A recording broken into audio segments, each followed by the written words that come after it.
We live in interesting times. Today's stories. An update on the Janssen COVID-19 vaccines made with a drug substance from Emergent Biosolutions. An upcoming large-scale events in Quebec to accommodate up to 3,500 people. Toronto warns of more infectious Delta variant of COVID-19. Day passes will be mandatory to explore 5 BC parks this summer. Prime Minister Justin Trudeau visits the Pfizer factory producing COVID-19 vaccine in Belgium. British and Australian leaders announce post-Brexit free trade deal. Hello everyone, you're watching Eagle News Canada. I am Kathleen Cruz from Vancouver, British Columbia, bringing you stories from across the globe.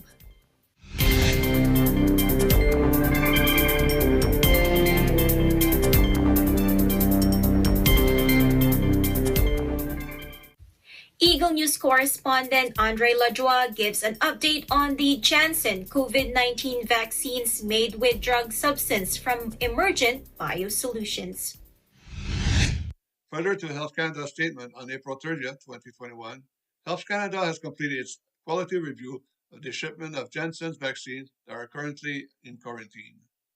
To protect the health and safety of Canadians in response to concerns regarding a drug substance produced at the Emergent Biosolutions facilities in Baltimore, Maryland.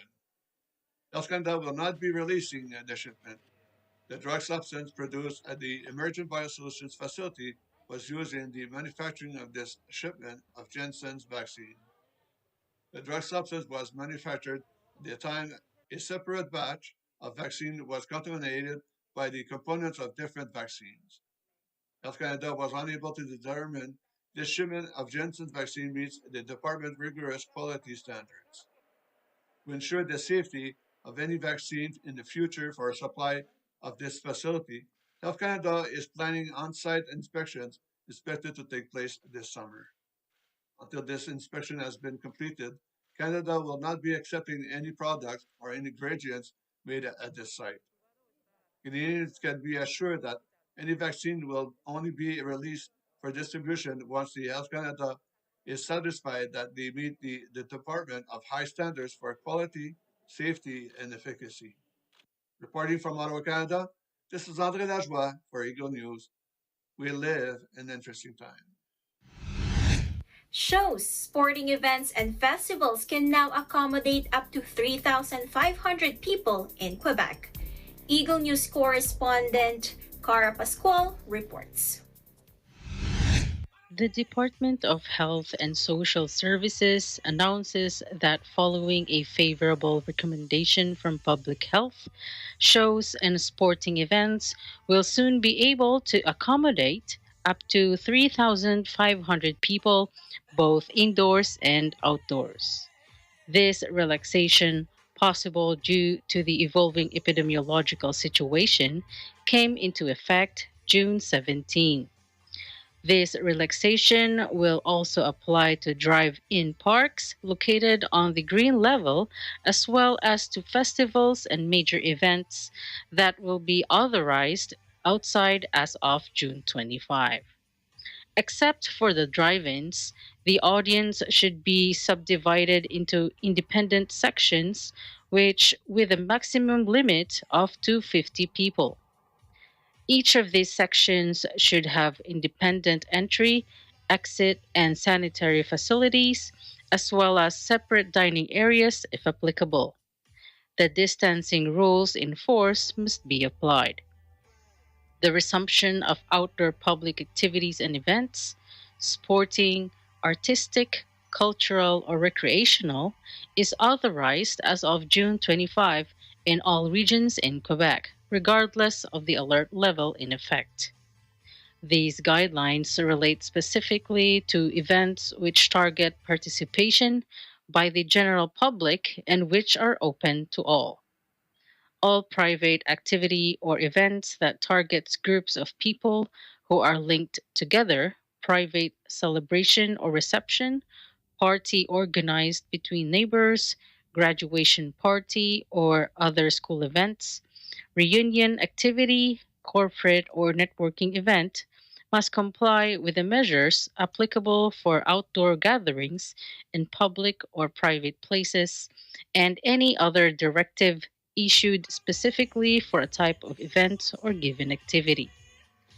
Guidelines only apply to events and activities taking place outside and where the number of participants exceeds the permitted within the framework of gatherings in a public place. For any portion of an event or activity taking place indoors, the measures applicable to public places, interiors must be respected. In order for outdoor public events and activities to take place in complete safety, basic health instructions must be followed at all times. Car Cabuso Pascual, Eagle News. We live in interesting times. Meanwhile, Toronto warns of the more infectious Delta variant of COVID-19. Eagle News correspondent Yolanda Aspiros with the details. Toronto's Chief Medical Officer of Health, Dr. Eileen De Villa, emphasized Wednesday the urgency of being aware of the Delta variant. Let's listen in to Dr. De Villa. The Delta variant is now understood to be more transmissible than the Alpha or the B.1.1.7 variant, which was itself at least 50% more transmissible than the original COVID-19 virus. Indoors, Delta is measured as 64% more transmissible than the Alpha variant. Outdoors, Delta is estimated to be 40% more transmissible. The Centers for Disease Control and Prevention reports that 6% of new infections overall are because of the Delta variant. Certain states report that figure to be as high as 18%. Toronto's deadly third wave was mainly caused by the B.1.1.7 Alpha variant. The new B.1.6.1.7.2 Delta variant is regarded as more infectious than all other COVID strains thus far. Research have shown that protection against Delta variants is 50% better 2 weeks after the second dose than having the first dose alone. In this regard, the City of Toronto will begin focusing on 18 Delta hotspot postal codes to increase the vaccine uptake on both first and second doses. According to Toronto Public Health, there are about 157,000 people aged 18 and older who are still unvaccinated in these 18 postal code areas. When asked about the status of the Delta variant cases here in Toronto, here's what Dr. De Villa has to say. At a very high level, we are certainly seeing Delta variant here in the city. At last count, I think it was roughly about a third of the samples did come back as Delta variant, and we are continuing to watch that very carefully. On the plus side, as I mentioned in my remarks, the science is showing us that vaccines are effective protection against Delta variant, and we're talking about 2 doses of vaccine. The City of Toronto continues its VoxTO campaign to engage and encourage its citizens to inform and avail of the vaccine. In terms of people actually getting themselves vaccinated, there's been a growing concern over long lineups, hours of waiting in line, and people camping overnight. Here's what Dr. De Villa has to say. We don't want to see unnecessarily long lines or people feeling that they have to camp. That's not the intention. We have always worked with our partners to try to improve the vaccination experience while at the same time increasing vaccination coverage as quickly and as efficiently as possible. As of Wednesday, June 16, Toronto reports its lowest number of COVID-19 new cases since September last year. 84 cases, 7 deaths, 9 hospitalizations, and about 2.7 million COVID-19 vaccine doses administered in the city, showing a 10% increase of vaccine intake since last week. In Toronto, Yolanda Aspiras, Eagle News. We live in interesting times. This summer, day passes will be mandatory to explore 5 BC parks. Eagle News correspondent Vanessa Condi with the report. As summer will officially start this month, more people will be enjoying summer activities like exploring parks. To manage the number of people in the parks and avoid overcrowding, from June 23rd to October 22nd, the BC government will start a mandatory day pass programme for 5 provincial parks, including Joffrey Lakes, Golden Ears, and the Bird Lake Trail at Mount Robson. It can be reserved online a day before, and it is free. Each of the 5 parks will have a different cap on how many people can visit per day during peak hours, and these will be adjusted. Passes are not required for individuals aged 18 years or younger when accompanied by a parent or guardian who do have one. The earliest people can book passes online is 7 a.m. the day before they visit, and the system is open June 22nd for June 23rd bookings. It is recommended to print off the passes as there may be limited phone signal in the parks. The aim for these passes are also to protect the environment and wildlife. In Victoria, BC, Vanessa Condi, Eagle News, we live in interesting times. Visiting Europe for the NATO summit, Canadian Prime Minister Justin Trudeau takes the opportunity to visit the Pfizer plant in Tours, Belgium, which manufactures the vaccine against COVID-19.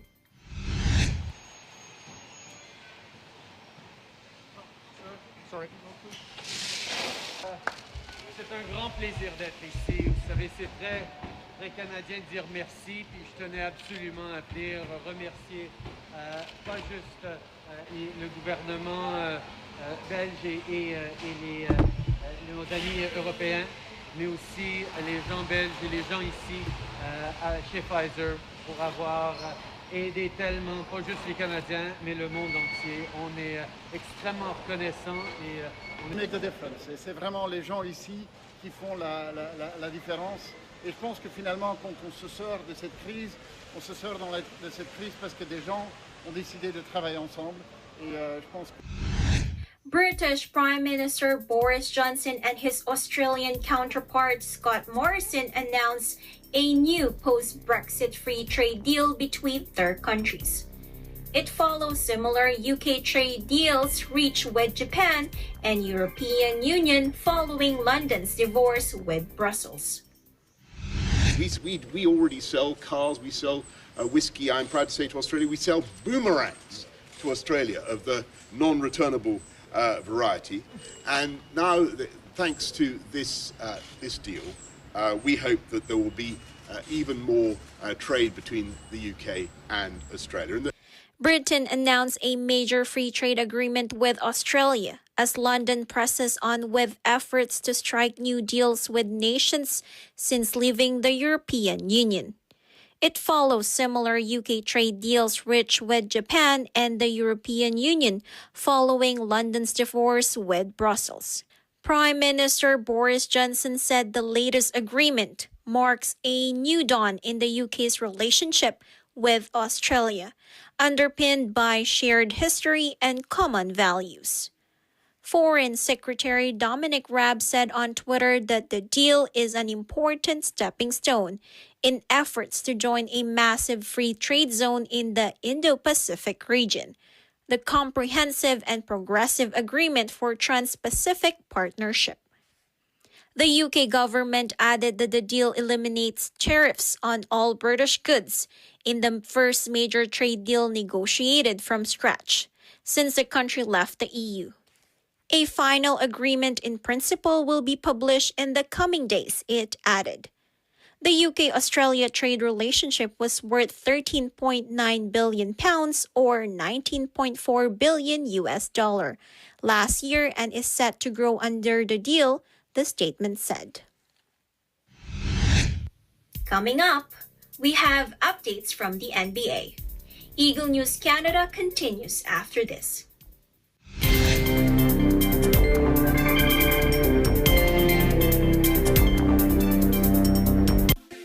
factual, We have to defeat the virus everywhere. timely information, balanced, not only in the country, but also abroad. I'm certain of one thing. Interviews that people need to know. Watch Agila Pilipinas, a 1-hour newscast of reports coming from regional hubs in Luzon, Visayas, and Mindanao. Know the important updates in Asia in ASEAN in Focus.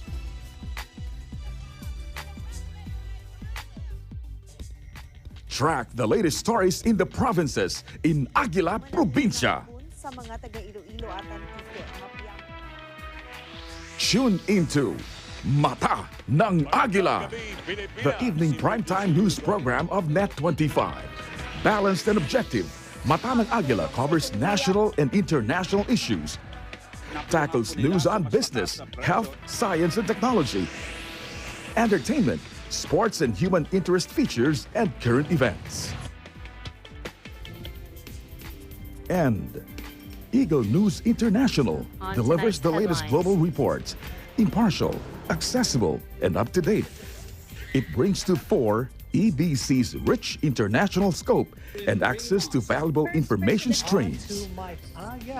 Well, thank you to explain our health outdoor Catch these programs on Net25. You can also watch our news programs through eaglenews.ph and Eagle News Facebook page and YouTube channel.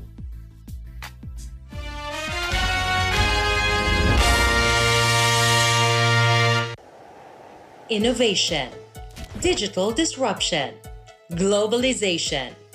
Startups, micro, small, and medium enterprises, as well as large corporations, all face interesting challenges in the market today. Peek into the world of exciting opportunities and partnerships to drive growth with the latest business news and information. We are open for business.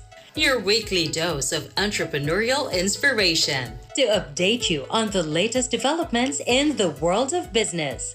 Get up close and personal with CEOs and thought leaders to help you discover valuable insights, sharpen your instincts for smart decision-making with the latest markets and economic trends, disruptive ideas, global innovation, social entrepreneurship, and other leading-edge business ideas. Join the conversations to create a more vibrant environment for entrepreneurship. Catch Open for Business, from vision to action.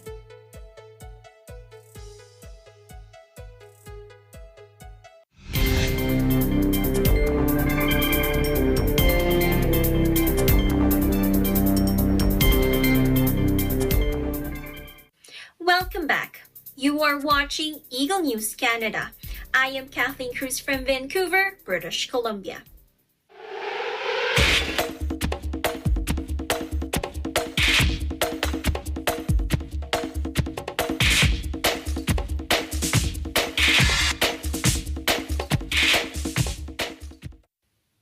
In British Columbia, the top track and field athletes took to the Harry Jerome Classic in a crucial Olympic qualifying event. Eagle News correspondent Zolti Horvat has the details. In the first live event in British Columbia since the COVID-19 pandemic began, Olympic hopefuls competed to earn a coveted spot on the Canadian Tokyo 2020 track and field team. Due to travel restrictions still in place around Canada, 9 qualification events were held around the country, with only the best of the best earning a spot on the Olympic team. The all-day event held at Burnaby's Swangard Stadium had all the excitement of an Olympic trial, even though fans of the athletes were not allowed inside. The day started with 3-time Olympian Mike Mason in the high jump, where he tied his personal best and hit a season high of 2.3 meters. Mason, who was vying for his 4th Olympic Games, noted that while the stadium was empty, the fans gathered outside the fence made him feel like this was a normal track meet. It didn't feel empty today at all. Like, I We've had some dromes where there certainly been more people, but with everyone along the fence, it felt like I was jumping in a stadium today. People were cheering, just felt like a meet. Yeah, it felt good. Mason, who turns 35 in September, competed against 3 young up-and-comers in the high jump and said he was impressed by their skill and was happy to have some competition. And it's good to see those young guys, and some of them have some really good marks, and I'm sure they'll go on to do some really impressive things. Mason, who was only 3 centimeters from earning an automatic spot on the Canadian Olympic team, will now head to Montreal on June 24th to 27th to compete in the final Olympic trial event in Canada. As the day went on, more and more impressive times were had on the track. One of the more impressive, though, was that of Canadian racewalker Evan Dunphy. Dunphy, who already held the 10K record, smashed it by more than 15 seconds with a time of 38 minutes and 39 seconds. Not only did Dunphy beat the Canadian record, he also set the fastest time in the world this year. Training's been going really well. I knew I had a 5K time trial last week on my own, went 19:15, so I was like, okay, I know it's in the cards, I know I'm fit, so let's just give it a crack. And so I put it out there this morning. I just said, I'm just gonna lay my cards on the table. I'm telling people I'm going for it. Give myself that little no outs, just put it on the books and see what happens. So it was a lot of fun to just call my shot. Dunphy, who came in 4th at the 2016 Rio Olympics in the 50K race walk after some controversy, says he doesn't view that outing as a disappointment and only learned from it. Yeah, I wouldn't say I was just short in Rio. I came running for national record. Still my fastest time ever.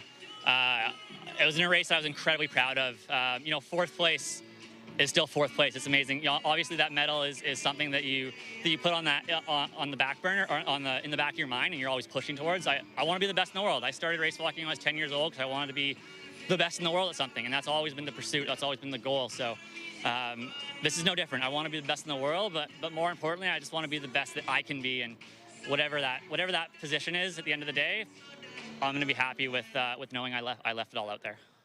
Dunphy will now head to Tokyo as he's already punched his ticket to the Olympic Games. As for what he has left to do to prepare, I've done all the hard work. We're getting so close now that a lot of it is just ticking those last final boxes. So it's been about 10,000 K of training since my last 50K race. So there's a lot of miles in these legs, and now it's just about getting ready for those conditions, doing some heat training. I'm going to the altitude tent on Monday, so I'll be sleeping at 3,000 meters altitude, getting those last little pieces put together. It's a different year, obviously. I won't be going to my normal altitude training camp. I won't have my normal teammates around me pushing me, so it's different, but we still got the tools at our disposal to do everything we need to do. So yeah, just that we're in that final little, putting those last little pieces of the puzzle together. The Olympic Games will be held in Tokyo, Japan, beginning July 23rd. In Vancouver, BC, I'm Jolty Horvath. Eagle News, we live in interesting times. The NBA playoffs continues to provide some nail-biting, dramatic action, plus LaMelo Ball in this year's Rookie of the Year. Here's Eagle News correspondent Tenny Somage with this week's NBA recap. Milwaukee Bucks forward Chris Middleton was having a little fun on the court after his team beat the Brooklyn Nets on Thursday night. Middleton scored 38 points to force a Game 7, which will take place Saturday night at Barclays Center. I don't think about any type of pressure at all. It's a basketball game. As simple as that. I know it's lose or you go home, but at the same time, it's just basketball. We got to have fun with it. And those moments are fun when, the game's on the line. I think, fans don't really see the real talking trash or, the real competitive spirit in open gyms during the summer times when games are close and guys got to get kicked off the court. But, that's a lot where it starts. That's all, I go to in my mind is just thinking about, summer workouts, summertime, having fun. But now it's just an official building with people watching. Over in Atlanta, Seth Curry and Joel Embiid's scoring extravaganza helped the Sixers beat the Atlanta Hawks on Friday to force a Game 7, which will take place in their home court in Philadelphia. When you got a team of a lot of shooters out there, you got to guard up multiple things.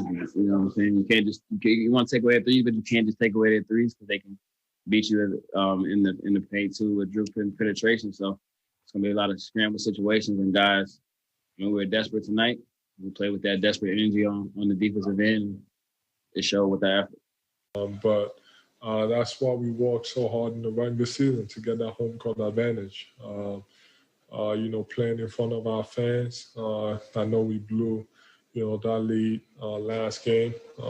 That's something we should have never done. But tonight we just kept telling each other, 48 minutes. We got to be focused for 48 minutes, and so that's what we had to do, and we'll be fine. Lastly, this year's Rookie of the Year belongs to LaMelo Ball of the Charlotte Hornets, who beat out Timberwolves guard Anthony Edwards and Sacramento Kings forward Tyrese Halliburton. Big success, coaching staff, the whole team. I mean, everybody. Everybody here feels like family. I love everybody. Just coming around and being around, coming here every day. Just a blessing. And that's a wrap for this week's NBA News. In New York, Tenny Sumagi, Eagle News, we live in interesting times. That's today's Eagle News Canada. Join us again next week as we bring stories that matter to you. Visit our website at eaglenews.net and eaglenewslive.com. Follow us on Twitter at twitter.com/EagleNews and on Facebook at facebook.com/EagleNews. Thank you for watching. I am Kathleen Cruz. We live in interesting times.